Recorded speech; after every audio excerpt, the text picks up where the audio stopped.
Well, hello again. I wanted to come back and show you hopefully a very quick way to fake your water marbles if you want a clear polish water marble design for a drag marble. So what we're gonna do is we're gonna take some of our clear nail polish. Actually, it's an invisible nail polish. This one I'm using is by Sally Hansen, called Invisible. And on our nail art mat, this one actually isn't a nail art mat. It used to be a cutting board, but I like it. So what we're gonna do is just kind of put a liberal coat of our clear nail polish on the mat. You can make it smaller. You could probably draw out where you want it to go to. I don't really do that because I kind of can eye it. I know what about size. This will be about for 2 nails. And I'm going to keep applying the clear polish until I see a really fat, thick, bubbled layer. Obviously, this is not for somebody who doesn't want to spend a whole bunch of money on polish because you do, I wouldn't say waste, but you do use a lot. All right, so we've got a nice thick coat. Hopefully you can see all of this. And we're gonna come in with our White On polish by Sally Hansen. It's an extreme hard as nails. This is also what I use for most of my water marbling. We'll put a little dot in the kind of upper center, stream a little bit this way, and then one more down here, kind of streamed up. Then again with our holographic pearls, if you've seen any of my other videos, you know I'm obsessed with this polish. I've almost used half the bottle now. So we're gonna take, not a huge drop, but a nice thick drop and kind of place it out.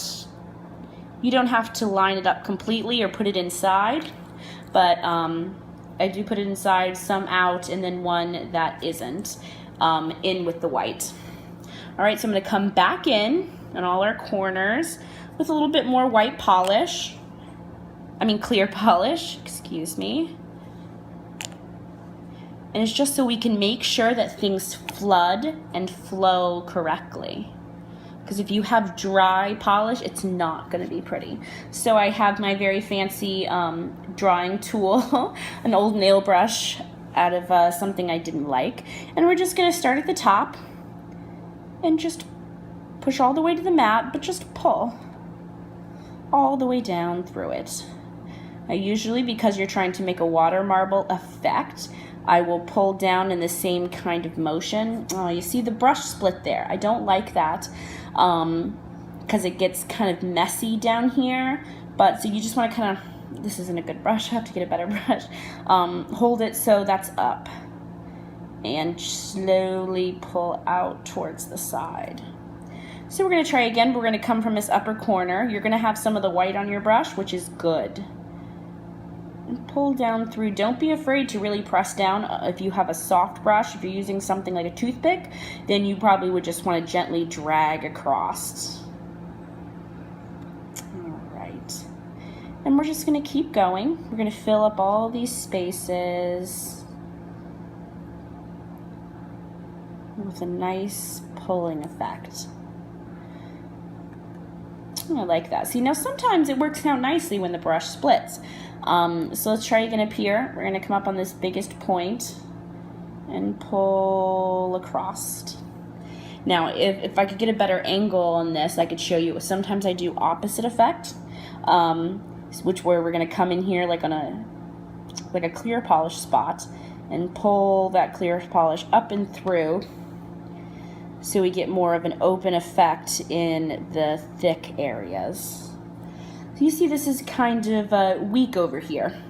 So what we're going to do is grab some of you can see here kind of almost like a spider web design. Grab that in the middle and kind of pull through these weaker spots. Picking up that white polish as you go along. You don't have to pull it over the same. But if you do pull it over the same area and direction a lot, then you'll get more of a water marble striping effect. And some of these lower spots over here, sorry about that, we're going to pick up and pull back through the holographic, make some designs. I don't really like to catch on the white, I like to catch on the clear. So when you pull up in the opposite direction, ooh, you see how that defined and cleared everything. You also see here it kind of pulled. That means I need to work faster. I'm just talking for the camera because things are starting to dry. So I'm going to end it with that, except for the fact that if I'm going to add a little bit more holographic. You don't want to, if you don't have to, if you don't want to. But I'm just going to place a little bit more holo in here. Sorry, I get kind of giddy when this cup comes out. And I'm going to gently go back in over those areas and just pull the polish kind of back and forth. You don't really have to mess with the lower polish. You're just kind of blending the holographic back into your design so it doesn't look like you placed it, like it was supposed to be there. All right, so let me turn you around a little bit so we can see our creation. And on a later video, I will show you how nicely this did come out on my nails. There we go. You see it's very clear, and whatever color you put underneath that will shine through and you'll get the holographic. Don't be afraid when you peel it up, it'll look white, but if you apply a wet, kind of tacky top coat underneath, then you press it down into that polished color and it'll pop through in all those little pieces and it'll really look like a water marble. Thanks so much for watching, and I will talk to you soon. I've got some surprises coming in the works.